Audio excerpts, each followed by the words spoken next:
అయ్యా నమస్కారం. నేను రోజుకి చాలా తక్కువ వాటర్ తాగుతున్నానమ్మా. అందుకని ఈరోజు డిసైడ్ అయ్యాను. ఈరోజు ఎన్ని లీటర్ వాటర్ తాగుతానో ఛాలెంజ్‌గా తీసుకుంటున్నాను. ఎన్ని లీటర్ వాటర్ తాగుతానో మీరు కామెంట్ కింద చూద్దాం ఎన్ని లీటర్ వాటర్ తాగుతానో. ఇప్పుడు ఇక్కడి నుంచి ఇక్కడ దాకా 1 లీటర్. 1 అవర్‌లో 1 లీటర్ ఖతం. The next day.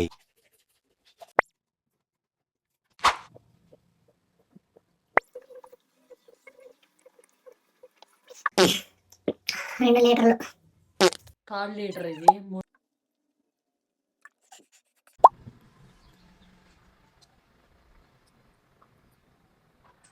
1/4 litre completed.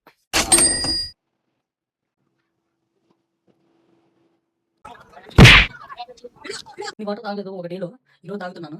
ఇది లాస్ట్ నుంచి సెకండ్ ఎన్ని బాటిల్ అవుతాయో నాకు ఇప్పటికైనా ఐడియా లేదు. 12